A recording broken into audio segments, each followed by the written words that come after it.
everybody. Thank you so much for clicking on this video. Yes, this is Edugold Educational Consult. We are your one-stop consultation and consultancy for early years education, primary school education. Yes, before I go on, this is basically an intro video. I'm going to be introducing what we do, and so that I don't just keep it about myself, there's going to be tips on classroom management after the introduction. So I'm going to be giving some interesting tips to keep those kids listening and learning from you as an educator. So back to Edugold. Yes, Edugold Educational Consult is a consultancy that gives you every 21st century learning tip and guide you need to start a school, to run a school, to teach as a teacher, to teach your kids as a parent. So if you're an educationist, you're a practitioner, you are a school owner, you're an administrator, you're a teacher, you are a parent, you sure will get some great knowledge and information from this channel. So please click and subscribe on the channel. I'm Christiana Ndumnego, and I'm the lead consultant in the consult. And what do? We host trainings.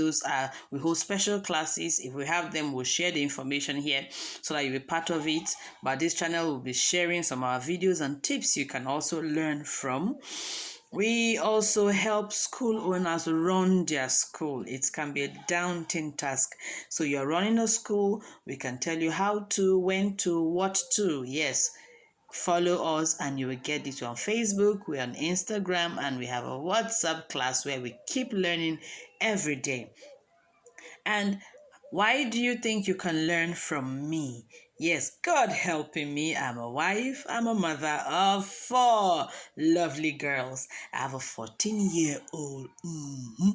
I have a 7-year-old, a 5-year-old, and an 18-month-old. And it's been an interesting experience with these ones. And I'm here to share my journey with you. I'm here to share my experience with you. That's as a parent. Then I've been in education for 15 years. Started off with school right from the scratch, though in out basically for studies. But yes, you can get good real life experiences and tips to help you. And I give myself to studying. I'm a product of books and of God's grace. So I study a lot and I can help you through with running your school. So enough of me. What are our classroom management tips? There are so many of them, but I'm going to give us just 4 to keep this short. First, consistency. Second, behavioral chat. Yes. Third, affirmation. And the 4th one, do not shout. So you need your kids to be attentive. You need them to be following you. You need them to be grasping that thing you're trying to educate them, you're trying to teach them. First of all, I have a whole list of first day activities for teachers and for school owners. That may come in another video. So first of all, you start with setting down rules. It is from these setting rules that we have our first point of being consistent. When you set rules, you don't just say do not, do not, do not.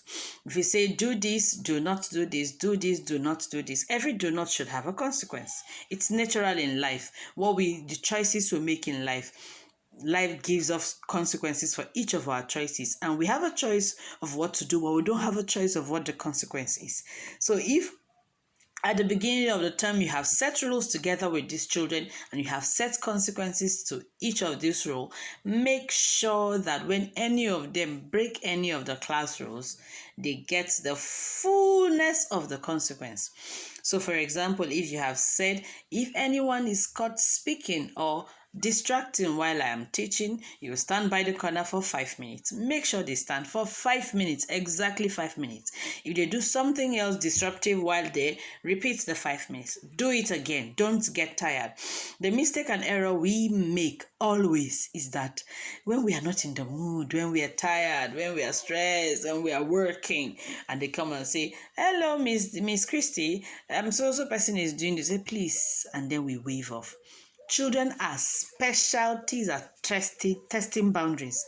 When they try you and see that you are bulging, you're not doing what you said you will do, you've lost your classroom management completely. So once you start, ensure certainly that at all times you carry it through. So you must be consistent. Secondly, behavioral chat. Yes, this is something I personally tried and it was interesting. What did I do? I stepped into this class newly. Once we had said our roles, I made a chart of all the pupils in the class and made boxes, 5 boxes. That's Monday to Friday. So every day, no, not exactly 5 boxes. I just made so many boxes because you can get one tick, more than one tick in a day. So as I turn and I see you misbehave, I won't talk. I give you a red tick. I turn, I see you behaving well while I'm teaching. I give you a blue tick. This might be tasking, but trust me, it's worth it. You just keep watching them and let them know that this is what they have done and this is why they are getting this tick. So what we do now on Fridays, we carry our chat for the week. We review it. If you had more blue ticks, which is good, you get a sticker to go home with for the weekend.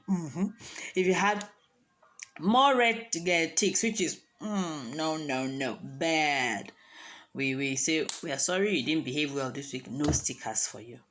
So this week I make it stickers, next week I make it pencils, but there has to be something special for those that behaved well.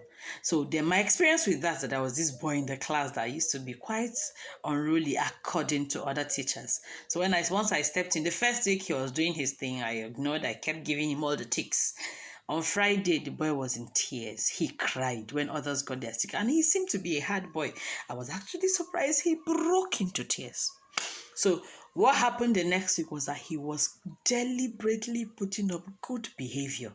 And at the end of the week, he was one of those I celebrated loud because he actually consciously behaved himself. So this works anytime, any day. Affirmation.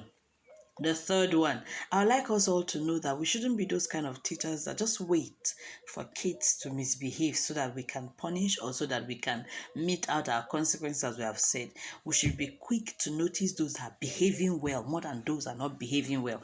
So if you see a kid that is behaving well, sing the praises. Say, oh, you're awesome today. I see you're sitting quiet. Oh, you did great today in your writing. Look, it's clear that it's not going below the lines. Oh, your math, you solved it fast. When you give this kind of affirmation, what it does is it unconsciously puts them in a competitive state. They begin to want to seek your approval. Trust me, they want to be in your good books. They want to be liked by you. They want to hear you say they've done something good. So the more you say the good things they are doing, you're unconsciously telling them, this is how you should behave in the class. This is what you should do. And then finally, this one is quite tricky. Do not shout. Make sure that in whatever you do, whatever circumstance, do not raise your voice. What this does to them, number one, is to tell them that whenever they are frustrated or somebody does something that they don't like, they should yell and shout. Only in that way will they be heard. No, you can be heard without shouting.